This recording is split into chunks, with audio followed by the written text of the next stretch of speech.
Avis vascular centre మన దేశంలోనే the best varicose vein hospital. ఆ గొడవ ప్లస్ ఈ ఫోన్కి ఏం చేశారంటే అర్ధరాత్రి కూడా 11:30 కారు వేసుకొని బాదామి నుంచి హైదరాబాద్ వచ్చేసారు. ఇది ఇంట్లో నాగార్జున గారు చెప్పకుండా ఆయన చెప్పాలి, వెళ్తున్నానని చెప్పాలి. ఇంకొక 2 రోజులు అయితే షూటింగ్ లేదు, రేపు ఇంకో 2 రోజులు అయితే అయిపోద్ది. కానీ ఈ తిమ్మిరి మీద ఉంటాం ప్లస్ ఈ మా అమ్మ గొడవ సర్లే అని వచ్చే. సరే, నేను అంటే నాకు తెలుసు కాబట్టి తెలుసుకున్నాను కాబట్టి అడుగుతున్నాను. నాగార్జున గారికి కోపం ఎక్కడొచ్చిందంటే తెల్లారు లేచిన తర్వాత మీరు ఆ రోజు రాత్రి అతన్ని కొట్టారట. ఎవరిని? ఆ అబ్బాయిని కొట్టారట, గొడవ పడిన అబ్బాయిని. అది చెప్తే అట్ట చెప్తాం, కొట్టాము కొట్టకుండా కొట్టాము డైరెక్ట్గా ఇంటర్వ్యూలో అవడం చెప్తాడా? ఆయన చాలాసేపు చంద్ర అనవసరంగా ఒంటి మీద చెయ్యి వేయడు, అవును, చంద్ర మీ సైడ్ స్టాండ్ తీసుకొని చాలాసేపు నిలబడ్డాడంట. తీరా మీరు అక్కడ లేరు అని తెలిసిన తరువాత చాలా బాధపడ్డారట. అవును, నిజమేనది? అది నిజమే. ఫోన్ చేశారు నాకు, లేనని తెలిసిందా, ఫోన్ చేశారు నాకు. నేను అప్పటికి హైదరాబాద్ వచ్చేసాను. 6:37 ఎక్కడన్నా రానని హైదరాబాద్ వచ్చేసాను.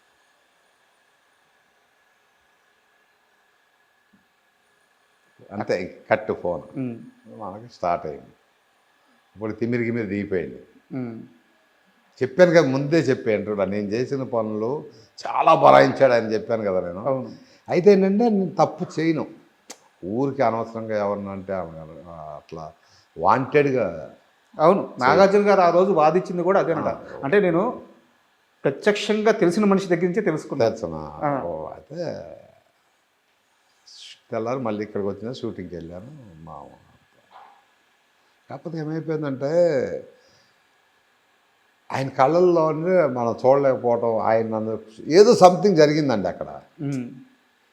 ఏమనలేకపోయా, అంటే అది చెప్పడానికి లేదు. అంటే ఇదివరకు లాగా ఫ్రీగా ఉంటాం, ఫ్రీగా మాట్లాడతాం చేయాలి అంటే నాలో ఎక్కడో గిల్టీనెస్ ఉంది. అది చెప్పొస్తే పోయేది. నా గురించి ఇంత నిలబడిన వ్యక్తి మనం చెప్పచేయకుండా చేయడం కరెక్టా?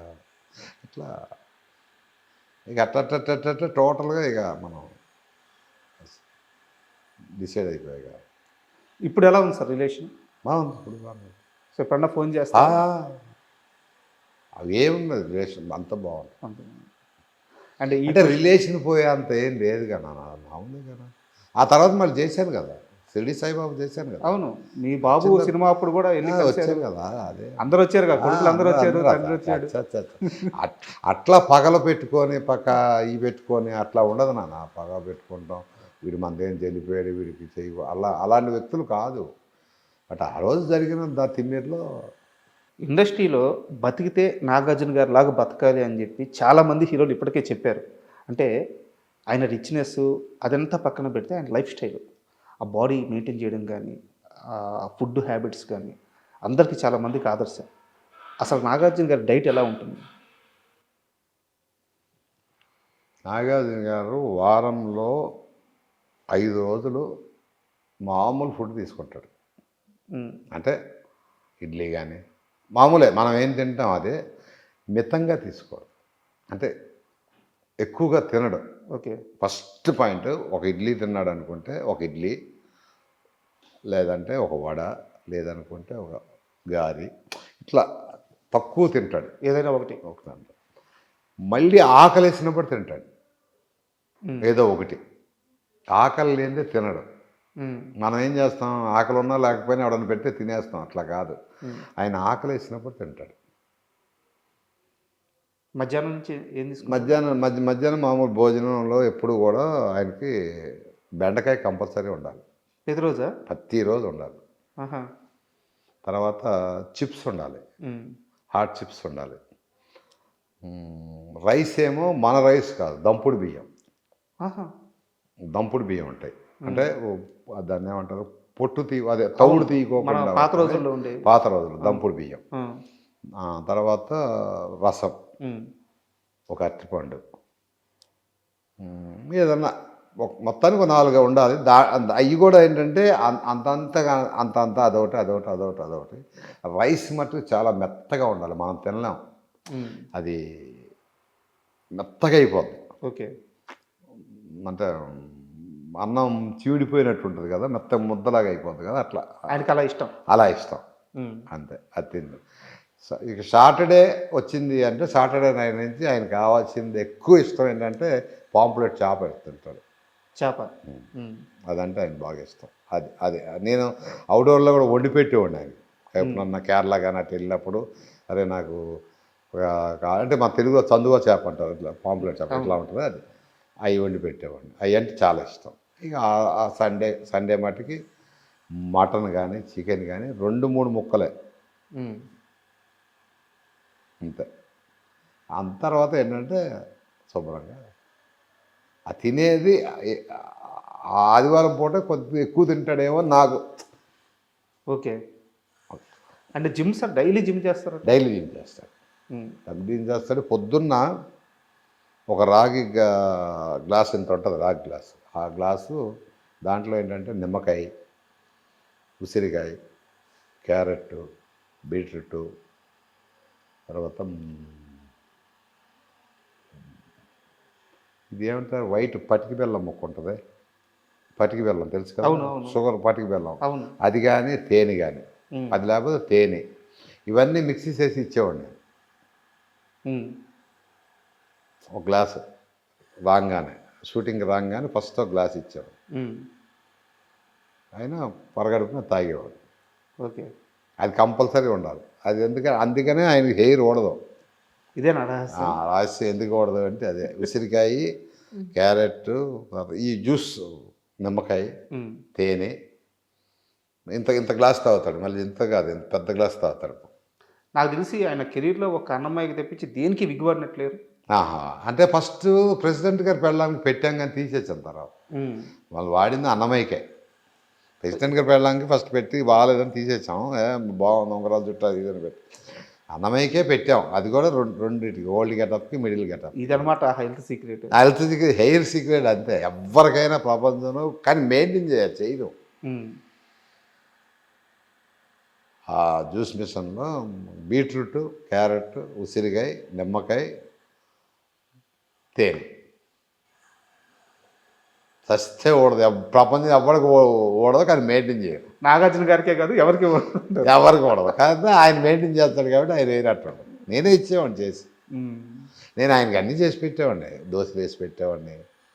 ఏదైనా అవుట్డోర్లు వెళ్ళినప్పుడు చేప కానీ అక్కడ ఏదైనా దొరికితే చేసి పెట్టేవాడిని. చేసి పెట్టేసి బాగా ఇష్టంగా తినే ఫుడ్ ఏంటి సార్ ఆయన? బాగా ఇష్టం అంటే నాకు తెలిసి చేప ఎక్కువ బాగా ఇష్టం. ఈ ప్రాన్ అవన్నీ సీ ఫుడ్ తిండ, కానీ ఇదంటే చాలా ఇష్టం. పాంప్లెట్ చేప అంటే 1-2 కూడా తింటాడు ఒక్కోసారి. అదే బాగా ఇష్టం ఆయన. అది కూడా ఏంటంటే ఆయన గురించి గార్లిక్ ఉంది కదా, మన వెల్లుల్లిపాయ సన్నగా కోసి అల్లం అవన్నీ చేసి ఆలివ్ ఆయిల్లో నానబెట్టాలి. అది పెప్పర్ వేసి బాటిల్లో కారం బదులు పెప్పరు, ఆలివ్ ఆయిల్, గార్లిక్, ఈ తర్వాత దాన్ని ఏమంటారు అల్లం ముక్కలు సన్న చేసి అది ఆ ఫిష్ మీద వేయాలి. అది టేస్ట్. ఇంకా అంతేగాని మన పసుపులు, అల్లం ముద్దలు అవన్నీ ఉండవు. ఏది అలవాటు చేయడం కదా, ఆయన చెప్పేవాడు. నాకు చాలా మంచి ఫ్రెండ్షిప్ ఉండేదండి మేకప్ రూమ్లో. యూట్యూబ్లో చూసుకొని, అరే ఈ కోడి ఇలా చేసేవాడు, ఇది దమ్ ఇలా చేస్తారు అని చెప్పేవాడు నాకు. ఓకే. తర్వాత ఫిష్ ఇలా కాలిస్తే బాగుంటుంది అంటే నాకు కొద్దిగా వంట మీద నాకు కొద్దిగా ఇంట్రెస్ట్. నేను వంట చేయటం అంటే ఇప్పుడు సండే వచ్చిందంటే మామూలుగా నేను కూడా ఇంట్లో అమ్మని పిలిచి చికెన్ మటన్ తెస్తే నేనే వండి పెడతా ఉంటాను. దాని మీద ఆయన చెప్తూ ఉండేవాడు, తండ్రి ఇట్లా చేస్తారు, ఇట్లా చేస్తారు, ఇట్లా. సూపర్. నేను ఆయన హీరోగా నేను మేకప్ మ్యాన్ లాగా ఉండేవాళ్ళం కాదు, వాస్తవం చెప్పాను. అంతే కదా, మీరు చంద్ర కాదు, నాగార్జున చంద్ర. ఇక అందరూ నేను వెళ్ళానంటే ఇప్పుడు కడతాడు కదా, బాబు వచ్చారా అంటాడు. ఇప్పుడు నేను ఎక్కడికైనా చెట్లకి వెళ్ళాను అనుకో, నన్ను తెలియని వాళ్ళు చూసి అరే బాబు వస్తున్నారా అంటారు. ఆయన ఉన్న దగ్గర నేను ఉండేవాడిని, నేను ఉన్న దగ్గర ఆయన ఉండేవాడు అప్పట్లో, ఒక నీడలాగా. సార్ ఇందాక ఇంటర్వ్యూ చేస్తున్నంతసేపు మీ ఇంట్లో నాకు చాలా ఫోటోలు కనిపిస్తున్నాయి. సో ఇంటర్వ్యూని డిస్టర్బ్ చేయడం ఎందుకని నేను అయిపోయాక మిమ్మల్ని అడగదాం అనుకుని అడుగుతున్నాను. అసలు ఏం సార్ ఈ ఫోటోలు ఒకసారి ఇటు వస్తే నాగార్జున గారు చాలా ఎంగేజ్లో ఉన్నారు. హెలికాప్టర్ ఎప్పుడు సార్ ఈ ఫోటో ఎక్కడ? ఇది రాబోయే చందమామ స్విట్జర్లాండ్ వెళ్ళినప్పుడు ఓకే. అక్కడ తీసిన ఫోటో ఇది. ఆహా. సాంగ్ చేస్తున్నాం, జైన్ గారు డైరెక్టరు, హరా జైన్ గారు అక్కడ తీసింది. ఉమ్. బాగా యంగ్, ఆ. అట్లా ఉండేవాళ్ళం ఇద్దరం. అంటే నాగార్జున గారి కంటే మీరే స్టైల్గా నిలబడినారు అక్కడ. అలా ఏం కాదు కానీ అంటే మొండిగా ఉండేవాడిని అప్పుడు. అంత క్లోజ్? అంత క్లోజ్, ఇంకా అంత క్లోజ్. అంటే ఈ ఫోటో చూసినప్పుడు నాకు ఒకటి గుర్తొస్తుంది. నాగార్జున గారి ముందు ఎలా అయినా ఉండగలిగే ఒకే ఒక్క మనిషి చంద్ర. అయ్యో అంత కాదు కానీ స్ట్రైట్ ఫార్వర్డ్గా ఉండేవాడిని అమ్మ, అంతే. అంతకంటే ఎంత సార్ అప్పుడు సార్ ఏజ్? అప్పుడు వచ్చి అన్నమయ్య తర్వాత కదా 34, 35 అవుతాయేమో, అంతే. యంగ్ బాగా 34. రాబోయే చందమామ అంటే ఈ మూవీ ఇది కూడా అదే. ఇది రాబోయే చందమామలోనే క్రూజ్ తీసాం. క్రూజ్ అని చెన్నై నుంచి మలేషియా వెళ్ళటానికి సాంగ్ ఉంది, అందులో జవేరితో సాంగ్. బాలి మా ఫ్రెండ్స్ అంతా ఉంటారు కదా, దీంతో అక్కడ సాంగ్. అవును, ఇదే ఎందుకు తీసి పెట్టుకున్నారు? నాకు అది నచ్చింది బాగా. క్వశ్చన్ అంటే ఈ అప్పుడప్పుడు చూసుకుంటా ఉంటాను అనమాట. ఈ ఫేసు ఎక్కడ తప్పు చేశాను, ఏంటి, ఎలా ఉండాలి, ఏంటి అనేది మెమరీ. ఇది నాకు బాగా నచ్చింది అనమాట అప్పట్లో ఈ ఫోటో. ఓకే. నేను ఈయన ఫేస్లో కొన్ని డిఫికల్ట్స్ ఏమున్నాయా, ఏం లేవా అంటే అప్పుడప్పుడు ఇలాంటి పోజులు చూసుకుంటే నాకు కొన్ని అర్థం అవుతాయి. నోస్ కట్ కానీ, నోస్ కట్ కూడా చేసింది కూడా కనపడదు, చూసావా ఇలా ఉంటుంది నోస్ కట్. అంటే ఇష్టమైంది బాగా. మీ వర్క్స్ అంతా తెలుస్తూ ఉంటాయి. ఇది కూడా వచ్చేసి కామాక్షి ఏం సినిమా ఇది రీసెంట్గా వచ్చింది, రాజన్న. కాదు, రాజన్న కంటే ముందు కామాక్షి శివప్రసాద్ రెడ్డి గారి సినిమా ఇది. సార్ ఆ గెటప్ గురించి చెప్పండి. ఈ గెటప్ అదే సాంగ్లో గెటప్, సాంగ్లో వస్తుంది ఇది సాంగ్ గెటప్. ఓకే, చాలా గెటప్ అంతా కొంచెం వెరైటీగా సాంగ్లో వస్తుంది. మీరు ఇష్టపడి తీసి పెట్టుకున్నారు దాన్ని. ఏ అయితే బాగుంటుంది